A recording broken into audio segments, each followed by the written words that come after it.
Hello मेरे प्यारे बच्चों, कैसे हैं आप सब। उम्मीद है आप सब अच्छे होंगे, आपकी तैयारी भी बहुत अच्छे से चल रही होगी। आप सबका टॉपर्स माइंड एकेडमी के इस चैनल में स्वागत है। मेरे प्यारे बच्चों, आज मैं आप सबको बताने वाला हूं क्लास 10 की जो एनसीईआरटी की बुक है। और एनसीईआरटी की बुक में जो फर्स्ट चैप्टर आपका है केमिकल रिएक्शन एंड इक्वेशन। यहाँ पर स्टेट बोर्ड इंग्लिश मीडियम वाले और सीबीएसई दो बच्चों को बहुत इशू होती है, बहुत ज़्यादा ये प्रॉब्लम वाला भी चैप्टर है। ठीक है, तो ये वाला जो है स्टेट बोर्ड, आप किसी भी स्टेट बोर्ड से हैं या सीबीएसई फॉलो करते हैं तो आपका ये बुक चलता होगा, जो केमिकल इक्वेशन रिएक्शन एनसीईआरटी की बुक है। मैं शुरू करने से पहले कुछ चीज़ें बता दूं कि ओरिजिनल एनसीईआरटी की बुक का पीडीएफ है ये, और इसमें रीप्रिंट 2025-26 का एकदम अपडेटेड वाला है, जहां से आपके क्वेश्चंस बहुत ज़्यादा बनते हैं। बहुत सारे स्टूडेंट आउटडेटेड पढ़ रहे हैं, आप थोड़ा उससे बचें और अपडेटेड पढ़ें। मैं यहाँ पर दो तरीके से आपको पढ़ाने वाला हूँ। एक तो ओरिजिनल बुक आपका जो है, इससे मैं चीज़ों को बहुत डिटेल तरीके से बताऊंगा ताकि आप एक शॉर्ट नोट्स बनाएंगे और बहुत बढ़िया से चीज़ों को समझ पाएंगे। दूसरी बात, यहीं पर एनसीईआरटी का सॉल्यूशन है। एनसीईआरटी का सॉल्यूशन बुक, इसी चैप्टर का तमाम चीज़ें जो आपको नोट्स करना है, जो आपको लिखना है, मैं इस चीज़ को भी बताऊंगा कि आपको कहाँ मिलेगा। फिलहाल मैं पहले आपको बुक की तरफ ले चलता हूँ, और बुक के साथ साथ मैं ये भी चीज़ें आपको दिखाता चलूँगा। आपका 100% चीज़ें क्लियर होंगी, आपका नोट्स बेहतरीन तरीके से बनेगा, आपके डाउट सारे क्लियर होंगे। यहाँ पर चैप्टर जो हमारा फर्स्ट कहता है केमिकल रिएक्शन एंड इक्वेशन। तो ये नाम क्यों पड़ा इस केमिकल रिएक्शन एंड इक्वेशन, ये चैप्टर ऐसा क्यों इंपॉर्टेंट है। यहाँ पर आप देख सकते हैं कि रिएक्शन की बात करता है। आप जिस इन्वायरमेंट में रह रहे हैं वहाँ पर ऑक्सीजन भी रह रहा है, तो ऑक्सीजन बहुत सारी चीज़ों के साथ रिएक्ट करता है ना। जैसे आप लोहा फेंक दो, लोहा फेंक देते हो, या कांटी फेंक देते हो, जो आपका नेल है, तो कांटी फेंकते हो तो उसमें क्या होता है, जो अगल बगल आपके जो ऑक्सीजन है, एटमॉस्फेयर, ह्यूमिड एटमॉस्फेयर है, उससे आप क्या करता है, ये रिएक्शन कर जाता है। ओके, तो रिएक्शन करने के साथ क्या होता है, एक नया प्रोडक्ट बनाता है। और हम हर चीज़ों को क्या है कि बहुत नाम के साथ नहीं लिख सकते हैं, इसलिए उसको हम एक इक्वेशन में लिखते हैं ताकि शॉर्ट फॉर्म हो। चलिए एक एग्जांपल के तौर पे आपको बताते हैं, इसी इसी बुक के एग्जांपल में है कि मैग्नीशियम है। ओके, मैग्नीशियम है, magnesium plus oxygen, magnesium plus oxygen है। अब मैग्नीशियम जब ऑक्सीजन के प्रेजेंस में रिएक्शन करता है तो क्या बनता है, मैग्नीशियम मैग्नीशियम ऑक्साइड बनाता है। ओके, अब बताओ, इतना एक छोटा सा रिएक्शन है जिसको आपको लिखने में इतना ज़्यादा लग रहा है, तो लगता है कि इसके लिए एक कोई इक्वेशन होता जो शॉर्ट होता, तो हम लोग क्या करते हैं, Mg+O2, और इसको रिएक्शन करा देते हैं मैग्नीशियम ऑक्साइड को। अब मैं इसे भी बताऊंगा कि यहाँ पर O2 एक है, तो यहाँ पर ऑक्सीजन का 2 एटम है, यहाँ पर एक एटम है, क्यों है और बैलेंस्ड क्यों नहीं है, तो सारी चीज़ों को मैं बताता चलूंगा। फिलहाल इस चैप्टर पे मैं फोकस कर रहा हूँ कि इसमें रिएक्शन होता है, और उस रिएक्शन को एक इक्वेशन के तौर पे हम सब कैसे लिखते हैं शॉर्ट करने के लिए। तो यही इस चैप्टर का महत्व है। यहाँ पर आप देख सकते हैं फर्स्ट में लिखता है कि milk is left at room temperature during summer. गर्मी के टाइम में अगर room temperature, normal room temperature, अगर आप एसी यूज नहीं करते हैं तो नॉर्मल रूम टेम्परेचर में दूध को छोड़ते हैं तो क्या रिएक्शन होता है, बिल्कुल दूध फट जाता है। ठीक है, ये खट्टे हो जाते हैं, फट जाते हैं, तो एक रिएक्शन कर जाता है। कांटी को अगर आप छोड़ देते हैं ह्यूमिड एटमॉस्फेयर में, जैसा कि मैं पहले बताया, तो क्या होता है, तो बिल्कुल ऑक्सीजन के प्रेजेंस में ह्यूमिड एटमॉस्फेयर में एक नया प्रोडक्ट बना देता है।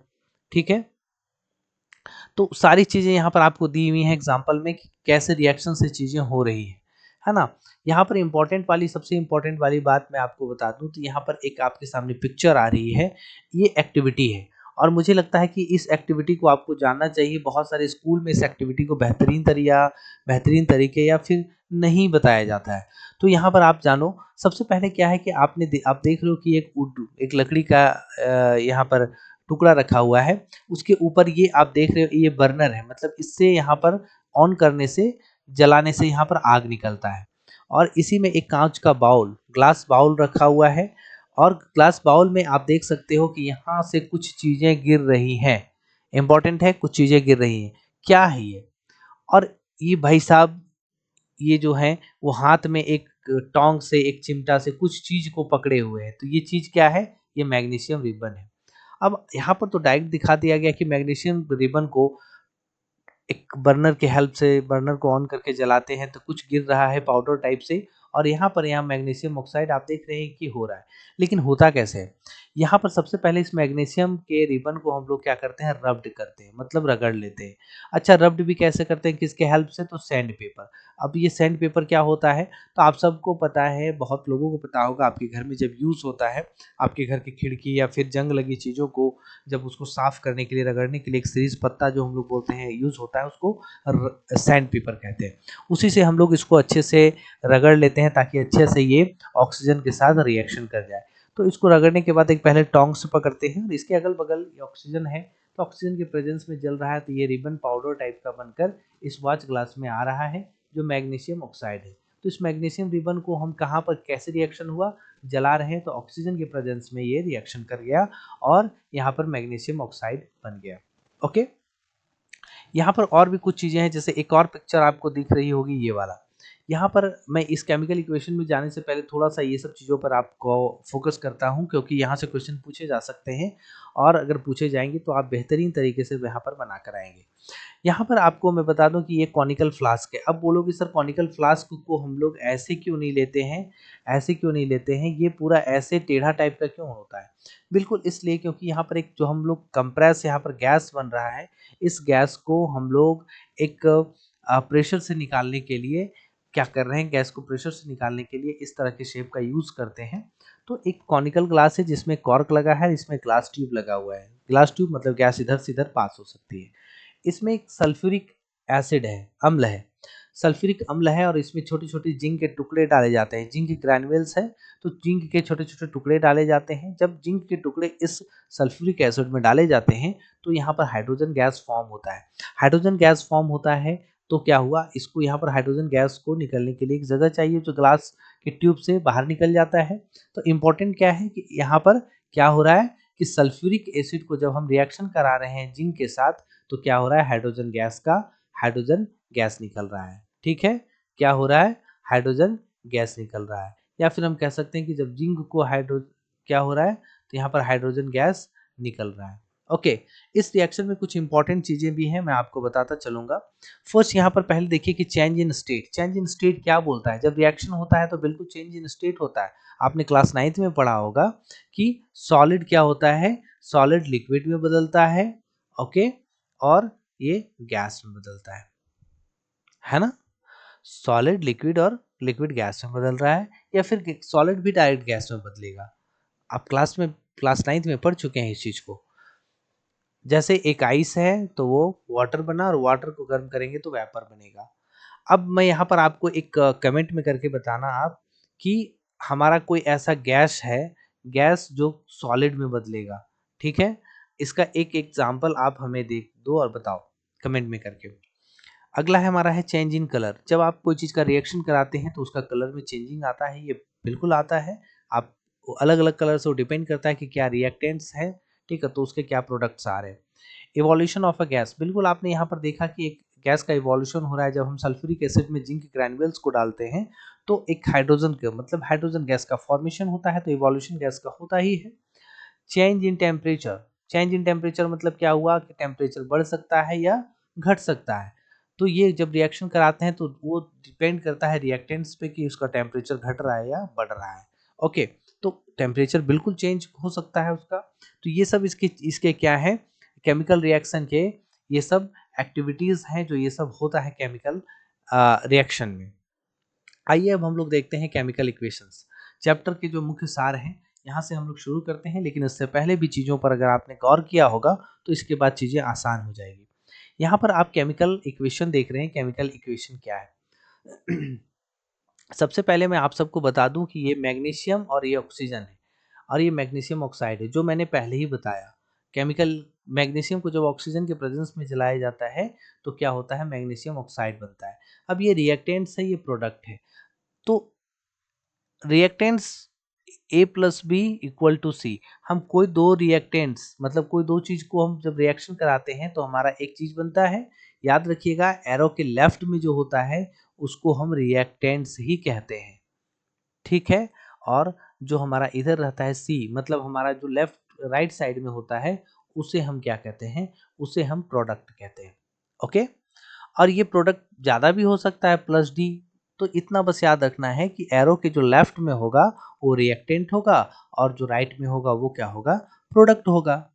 ओके, तो यही चीजें आपको यहाँ समझा रही है, एलएचएस और आरएचएस करके समझा रही है चीजों को। बहुत लंबा चौड़ा एनसीईआरटी थोड़ा क्या है कि बहुत अपने आप को बहुत विस्तृत कर देता है, बहुत ज्यादा डिस्क्राइब इतना कर देता है, उतनी जरूरत नहीं होती है। तो हम सब टीचरों का यही काम होता है कि उसको शॉर्ट एक समरी वे में आप सबको बताएं। ओके, ठीक है। अब यहाँ पर आप देख सकते हो, जैसे आपने देखा रिप्रिंट 2025-26 का अपडेटेड चीज है, तो बिल्कुल आपको इस चीज को पढ़ना चाहिए। यहाँ पर आप राइटिंग ए केमिकल इक्वेशन बोल रहा है, आपने वहां पर देखा कि मैग्नीशियम बहुत ज़्यादा लंबा लिखा हुआ था कि भाई मैग्नीशियम है, तो इस मैग्नीशियम को मैं ऑक्सीजन के साथ रिएक्शन करा रहा हूँ, तो क्या बन रहा है, तो बन रहा है मैग्नीशियम ऑक्साइड बन रहा है। भाई इतना लंबा रिएक्शन, आप इतना रिएक्शन में इतनी लंबी लंबी चीज़ें कैसे लिखोगे, क्योंकि आपको बहुत सारा रिएक्शन कराना है, इससे भी लंबी लंबी चीज़ें लिखनी है। तो उसके लिए क्या होता है, एक इक्वेशन का फॉर्मेशन किया गया कि भाई हम क्या करेंगे, इसे शॉर्ट करके लिख देंगे। ठीक है, शॉर्ट करके लिख देंगे। लेकिन एक चीज याद रखना, जब भी हम रिएक्शन कराते हैं तो याद रखना है कि हमारा जो रिएक्टेंट्स होता है, हमारा रिएक्ट होता है, उसमें एटम्स एटम्स बिल्कुल सेम होना चाहिए, इक्वल होना चाहिए। मतलब अगर हमारा मैग्नीशियम इधर है तो मैग्नीशियम एक इधर है, बिल्कुल।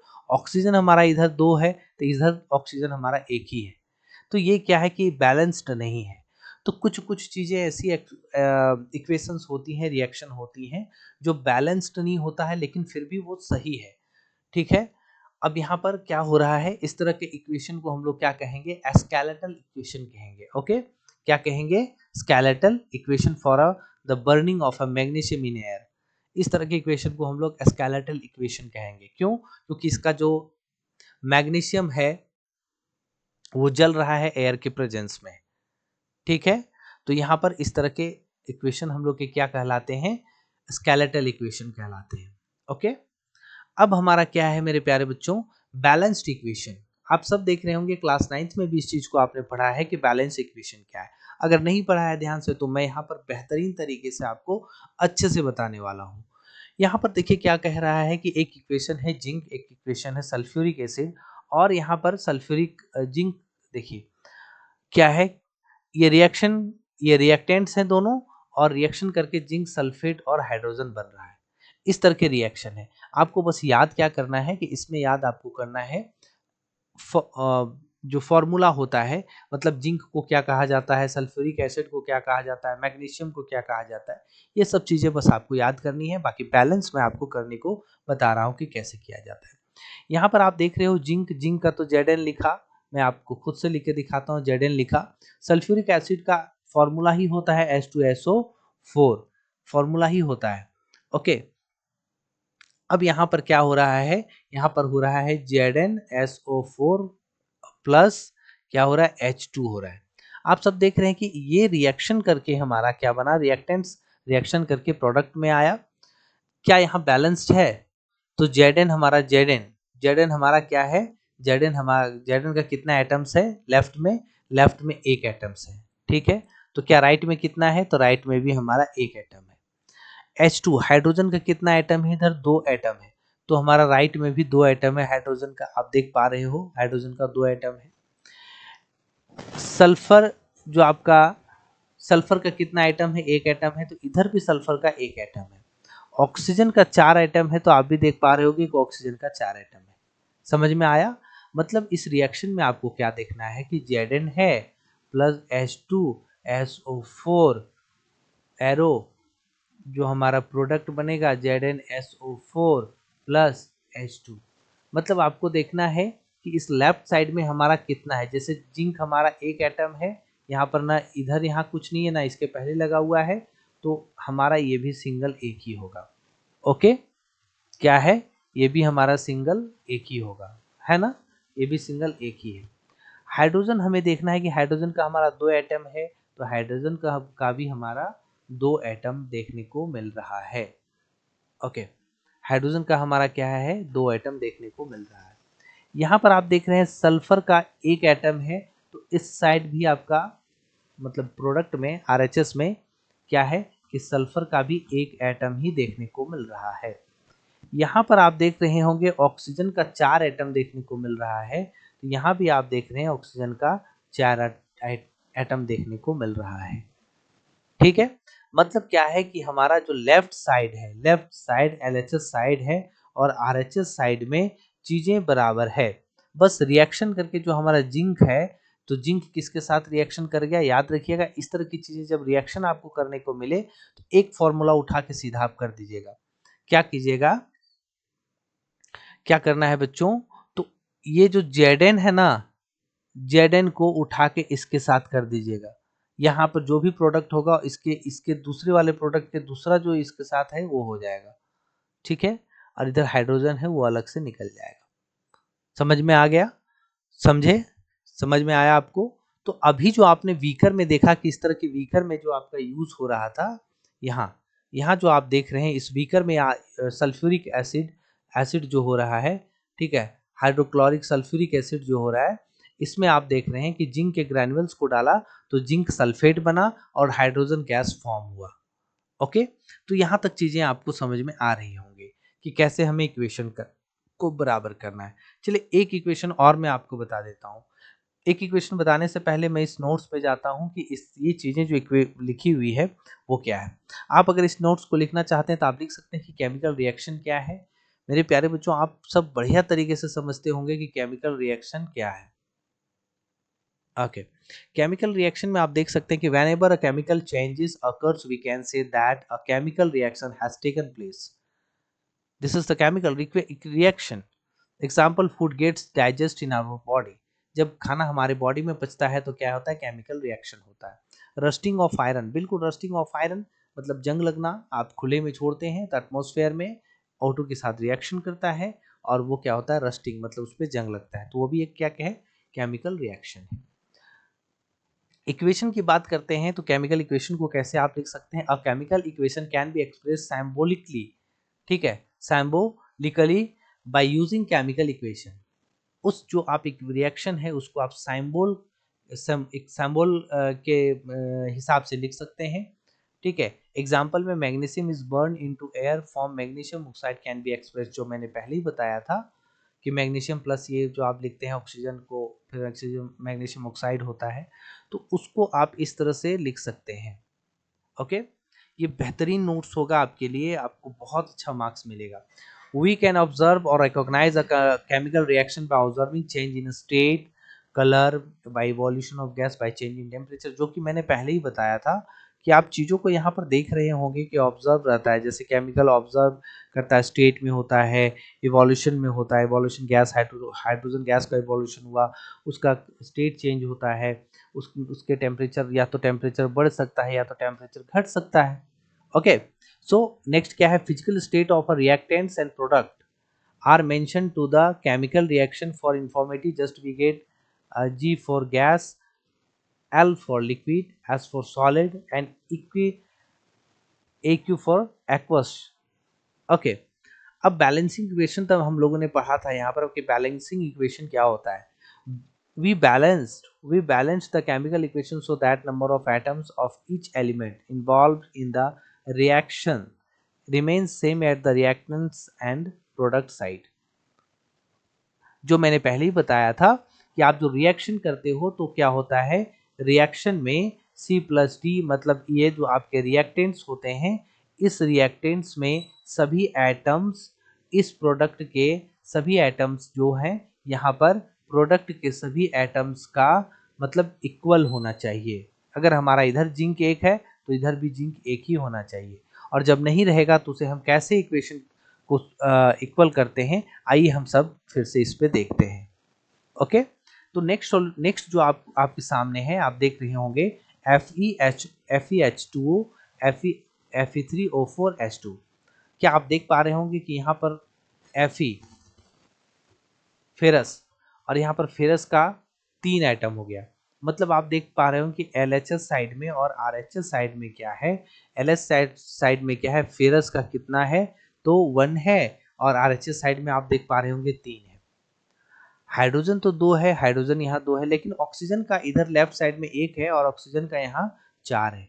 तो इसे कैसे बैलेंस करेंगे भाई, आपके बुक में क्या किया गया है, आप देख सकते हो कि एक स्टेप पहला दिया है, पहले एक स्टेप को किया है, फिर दूसरा स्टेप क्या है, दूसरा स्टेप में फिर एक चीज़ को जोड़ा है, फिर तीसरा स्टेप में यहाँ क्या किया है कि फिर एक चीज़ को जोड़ा है। मतलब करते करते कुल टोटल 7 स्टेप्स आपके दिए गए हैं और 7 स्टेप्स के बाद आपको एक रिएक्शन को बैलेंस करके बताया गया है। लेकिन मैं वैसा नहीं करूँगा, मैं आपको डायरेक्ट बैलेंस करके बताता हूँ और आप यहाँ बेहतरीन तरीके से इस बैलेंस की चीज़ों को समझ सकेंगे। ओके मेरे प्यारे बच्चों, देख सकते हैं हम पहले हम लोगों ने क्या पढ़ा कि फिर इधर भी हमारा इक्वल होना चाहिए, इधर भी इक्वल होना चाहिए। तो चलिए भाई, हमारा अगर इधर 3 है तो इधर वाले के साथ हम क्या करेंगे, 3 कर देंगे। ठीक है, ये H2O है हमारा। ओके, और क्या है ये Fe3O4H2 है।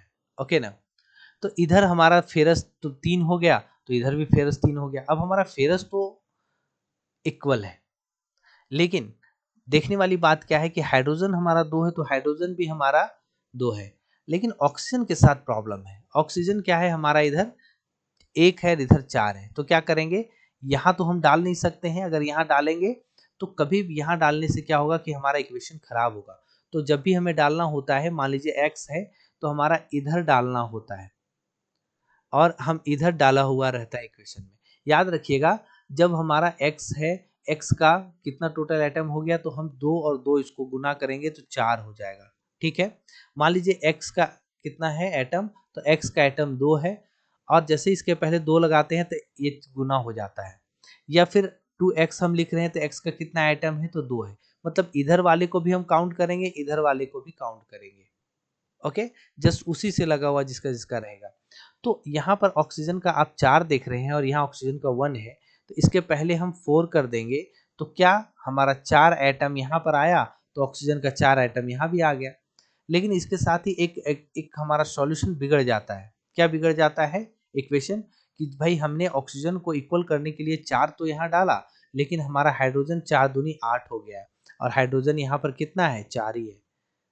हाइड्रोजन कितना है यहाँ पे, 2 है। तो 8 करने के लिए हम क्या करेंगे, तो हम क्या करेंगे, यहाँ पर 4 डाल देंगे। अब आप देख सकते हैं, अभी आप अच्छे से देख सकते हैं। ठीक है, बस आपको याद रखना है कि जैसे मान लीजिए आपका कोई भी रिएक्शन है, जैसे Fe है, Fe मैंने एक ले लिया, Fe है, तो हम 3 इधर करेंगे, अगर 2 है तो 3 दूनी 6, टोटल 6 आइटम हम इसका काउंट करेंगे। अब FeSO4 है, तो सिर्फ हम यहाँ पर ऑक्सीजन का 4 आइटम लेंगे क्योंकि ऑक्सीजन के साथ 4 है। लेकिन जैसे 2 यहाँ लगा देते हैं तो क्या होगा कि भाई हमारा Fe का भी 2 आइटम हो गया, S का भी 2 आइटम हो गया और O ऑक्सीजन का 4 दूनी 8 आइटम हो गया। हम इस चीज को समझते हैं यहाँ पर। ठीक है, तो चलिए इसको फ्रेशली हम लोग पहले लिखते हैं कि हमारा क्या हुआ, 3Fe प्लस 4H2O रिएक्शन इधर करके Fe3O4 प्लस 4H2, हमारा ये फाइनली रिएक्शन इक्वेशन करके आया, इक्वल करके आया है, बैलेंस इक्वेशन में आया है। अब हम देखते हैं, हमारा फेरस का 3 है तो हमारा ये भी 3 है यहाँ। ठीक है, हमारा इधर भी 3 है, इधर 3 है। आप देख सकते हैं कि यहाँ पर ऑक्सीजन का 4 हो गया, तो यहाँ पर भी ऑक्सीजन का 4 हो गया। हाइड्रोजन का प्रॉब्लम क्या है कि यहाँ पर हाइड्रोजन का बढ़ाया तो 4 दूनी 8 हो गया। मैंने पहले ही बताया था कि यहाँ पर इसको गुना करते हैं तो 8 हो जाता है, तो हाइड्रोजन का 8 हुआ तो यहाँ भी 8 हो गया। मतलब this is the balance equation. Okay, this is the balance equation. आपके लास्ट में भी यही इक्वेशन को बैलेंस करके दिखाया है। थोड़ा सा एनसीईआरटी आप लोग को उलझाने की कोशिश करता है। देखिए आप वही है, 3Fe 4H2O Fe3O4 4H2O, same equation है ना, इतना दूर पढ़ने के बाद। तो यहाँ पर आपको बता रहा है कि कौन सा क्या रिएक्शन है, आपको लेना है कि LHS साइड में मतलब लेफ्ट हैंड साइड में, और राइट हैंड साइड में मतलब क्या है कि रिएक्टेंट साइड में, और प्रोडक्ट के साइड में क्या होता है, हमारा एटम्स जो होता है, नंबर ऑफ एटम्स हमारा इक्वल होना चाहिए। ठीक है, इक्वल होना चाहिए। अगर इक्वल नहीं होता है तो हम उसको कहते हैं स्केलेटल इक्वेशन। ओके, तो आज हम लोग सेशन को यहीं रखते हैं, आगे भी सेशन आपके प्यार मोहब्बत के साथ ही आगे बढ़ेगी। आप अगर आप इस चैनल पे नए हैं तो चैनल को सब्सक्राइब करेंगे, लाइक करेंगे। और मैं यहाँ पर चीज़ें आपको एक साइड की चीज़ें यहाँ पर भी देखिए, सेम इक्वेशन है, अब कॉम्बिनेशन है, चीज़ों को मैं समझाता चलूँगा बहुत बेहतरीन तरीके से। आप यहाँ पर इस चीज़ को नोट्स भी कर सकते हैं, आप इससे भी यहाँ पर चीज़ों को नोट्स कर सकते हैं। ओके, तो इसी के साथ मैं आगे कॉम्बिनेशन इक्वेशन के साथ बढ़ूँगा। फिलहाल ये सब चीज़ों को भी मैं बताता चलूँगा आगे। अगर चैनल पे नए हैं तो चैनल को लाइक करेंगे, सब्सक्राइब करेंगे। Thank you.